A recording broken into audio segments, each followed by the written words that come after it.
16. And the Group F table then finishes with Portugal and Turkey with 6 points each. Portugal with the group. Georgia also qualified. The Czech Republic go home. So we can now tell you exactly how it looks with the last 16 at this European Championship. The first game, Saturday, 5 o'clock. All these kick-off times, your time back at home. Switzerland against Italy, followed by Germany, Denmark. Sunday, we're going to bring you live here on ITV1 and STV, England against Slovakia. Sunday evening is Spain, Georgia. Monday, 5 o'clock, France against Belgium. Both those teams failed to win their groups. Then 8 o'clock, Portugal against Slovenia. Tuesday, 5 o'clock, Romania against the Netherlands. And Austria against Turkey finishes it up. And, of course, you'll want to know the route to Berlin. You'll want to decide for yourself how it's going to pan out. It's very, very heavily weighted on the left-hand side of the screen. The winner of the England-Slovakia game would meet the winner of Switzerland against Italy. And you can work out for yourself how that's all going to pan out. We're not going down any road here. He's taking after riding, Nev, yeah. Very excited. But really is, isn't it, actually? A little bit of crystallisation about it all. Listen, you want to avoid maybe Germany and France and these teams. But, of course, the form England are in, they can't get carried away. They know they have a tough game coming off the weekend. They can't underestimate anybody. They've done that before and it backfires on you. So they just have to up the ante. It's a different mindset now, as you know, knockout football, different dynamics. But England will have to improve, but it'll be a tough game, of course. The one thing that stays the same for England is they're going to be playing teams that actually we expect to beat, which has been a problem for them in the group phase. We thought, obviously, that the games will get tougher as it moves on. Obviously, they will slightly, but there's still that pressure on them that they have to win or else it'll be disappointment. So that's something they'll have to contend with. Yeah, and Ange, I thought you made a really interesting point that what we've seen in the last 24 hours with Slovakia and Slovenia and Georgia, everybody deserves the greatest of respect in that knockout stage. Turkey as well with what they've done tonight. Absolutely. I mean, you saw tonight, we were talking about with Roy before, you can have whatever plan you like, but in the first 90 seconds, the opposition scores, and all of a sudden you've got to chase the game, you've got to open up, and every plan you had's got to maybe be adjusted, and that can always happen in a knockout game. But at the same time, England have earned the right. They finished first, even though their form hasn't been great. Finishing first does get you that privilege of having a better draw. Now it's about capitalising on that opportunity they've got. Let's have a look at the highlights from Georgia's great night. Georgia will play Spain in the last 16, and Ange just mentioned it. Whatever your plan may be, if you concede a goal as early as Portugal did, it goes out of the window. Gary, they took it so well on the counter-attack after Silva gave the ball away. Yeah, and this boy was always going to be the threat in that left channel. He's devastating in there, and once he gets in there, you really fancy him. But it's a brilliant finish. Emphatic the way he just drives it across the goalkeeper, and it then from that moment on gave Georgia a real chance because they were defensively really strong. Without just sitting back in, the modern-day low block. No, they weren't far from that. And they were very adventurous, but this is the penalty. Bit lucky with the penalty? Oh, lucky, I hope. Yeah, listen, don't get me started. I don't Christina, think where are you? Where is she? We need a rematch. No, I don't see that as a penalty. There's obviously a little bit of contact for it to go. Once he goes up to look at it, of course, he's going to give it. No, I'm not happy with it, but he stuck it away. Listen, lovely penalty. The keeper goes the right way. Side netting, lovely. I think the issue is for everyone at home probably is there was obviously contact, but just how much contact there was. Is that your issue with it, Ange? Again, I just do not believe that that's what VAR was brought in for. The referee had a clear view. He saw it. He didn't feel that it was enough contact. He made the decision. Now, we can slow it down, show a still, and there was contact, but I think what the referee saw in a live sense is what happened. Play on. I'm going to be in the minority of that. That's a fair point Ange makes. What the referee saw seems to be a fair representation of what actually happened. Look, the defender will look back and think that he won't want to be making a swing at a ball like that again, but on the other hand, it was so soft, it was untrue, and I never thought it would be a penalty, so I was really surprised. Yeah. Let's bring in Christina then. She's back, Roy. She's back. Christina, no one is disputing there was contact, but it's impossible to tell from what we saw just how much contact there was. And Ange's point is the referee was very well placed. He decided there wasn't sufficient contact. So what is the justification for deeming that a clear and obvious error and overruling the referee? First of all, Roy, you asked, and now I've magically appeared. So let's take this down. I think, and to Ange's point, is the referee doesn't have that full perspective. One of the things I highlighted was the fact that the player made that look like mustard on it or has exaggerated that foul.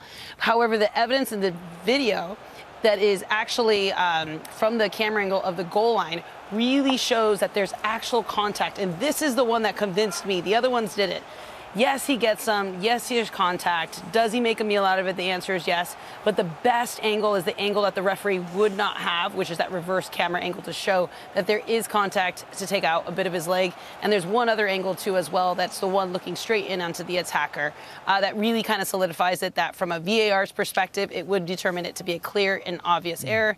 And from the body language of the referee, and referees hate it when players add that exaggeration because it makes it feel like they're just trying to draw a foul. And actually, that's probably why the referee didn't give it on the field. I want Christina defending me in court. That's what I want, because she's extremely persuasive. No, but football is a contact sport. Well, they said it was, but not for the player to go down like that and dive. It's just that listen, obviously she's the expert. I mean, Christina, as we say, no one's disputing there was contact, but none of those video replays, correct me if I'm wrong, you feel, I think you might feel the same, show there's a huge amount of contact. Yeah, and that's the thing, is like right when he nicks him on the top of that boot, kind of in that area, he is taking out essentially a little bit of that leg right at this point in that contact. Does the player feel it? Does he make the contact? The answer is yes, and that's what's going to rise to it. What you see is a slow-mo, and everyone always says slow motion kind of takes away from the full momentum. But when you play that into more of a 75%, the fact that the referee probably communicated to the VAR that he had no contact, which is the reason why he said, in fact, there is contact. OK, well, look, essentially, in the end, from Portugal's point of view, it didn't matter because they won the game. Can I just further emphasise, if the referee had have paid that, I would have no problem with it. Yeah. If he didn't pay it, I have no problem with it. There's no one in a grassy knoll. Everyone could see everything.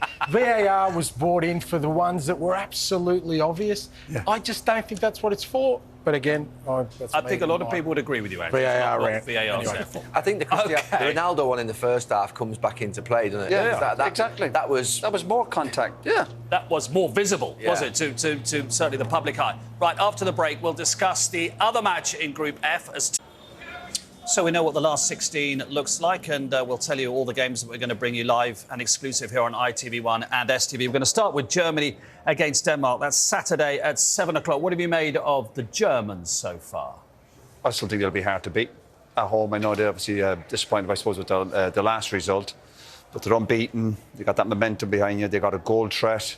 You had Denmark, no, they're a decent team, but I'd go for Germany on that one. Yeah, they've got an alternative up front, haven't they? Because they've started with Havertz, but Füllkrug's come off the bench and scored a couple of goals, that late equaliser against Switzerland. So they've shown that they can mix that up if they have to. Yeah, absolutely. And, players like Wirtz and, in the big games, Gundogan and others could come through as well. So they're at home. They're going to have that supporter, base behind them.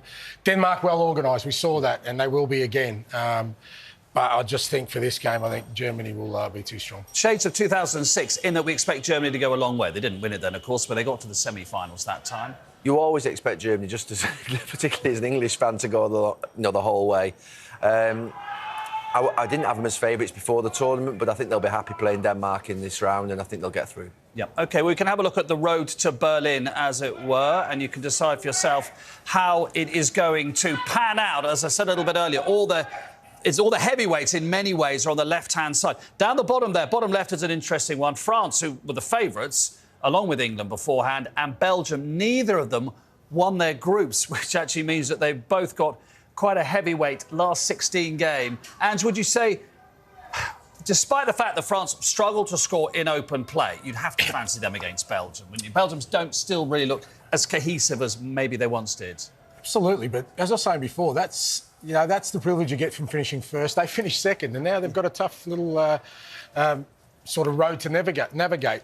At the same time, I always feel that the more hard games you play going into a final, sometimes the better prepared you are, because you're not going to go in any game. You're not going to underestimate Belgium, that's for sure. They're going to have to be at their best. And I think that's what prepares you for a final. And, it is a hard road, but I think France have the quality. They showed that already. And now they'll ramp it up in the knockout stages. And it didn't look too happy at the end with Belgium there. They really didn't. The supporters obviously disappointed with the performance. And again, I think there's something missing with Belgium. Some really talented players, but you would think France would be far too strong. Let's mark your card for you then with our live and exclusive games here on ITV1 and STV. We start then Saturday, 7 o'clock, round of 16, Germany against Denmark. Then on Sunday, it's England against Slovakia, 3:30. We're on a 5 o'clock kickoff on Sunday. Spain against Georgia, 7:30 Sunday evening, so a double bill on Sunday. The France-Belgium game we've just been talking about, 3:45 on Monday. and we finish on Tuesday with Austria against Turkey. So those are our games. The thing about watching France is it's impossible to get away from Mbappe for obvious reasons. And without Mbappe, when he obviously came off with his nose injury, they don't... It'd be fair to say they don't look as threatening, do they? Quite clearly. But there seems to be a big drop-off. Well, there's always going to be a drop-off, of course, but a big drop-off. There will be a huge drop-off when you lose a player of that quality. He's probably arguably the best player in the world. And they hang a lot on him. So I think for him not to be playing would be a massive thing. But I think France will get through. For some reason, I don't know why, we've obviously struggled to get out of our group in a way in which we perform, but I feel like France have got the sort of somehow experience to be able to actually cope with not playing well in the group and getting out of it. Didier Deschamps said as much today. He said the object was to get through. He didn't even talk about coming second. He said just get through. I don't know why I feel like about France and not about England in some ways. It's weird, but maybe it's just because the experience, the knowledge of the manager, the winning that they've had inside their camp, but... Yeah, I mean, look, they'll all step it up now. We're into the exciting part of the tournament, and it's what we all wanted. Absolutely. Very briefly, Spain, though. You still really leaning towards Spain in many ways? I think so. I think, you know, when you look at the overall strength, the threat and the experience that they've got in their team, and like I said, the fact they're in the tougher side of the draw means they're going to get tough games. So if they do get through to a final, they're going to be ready for it. Absolutely. Thank you very much.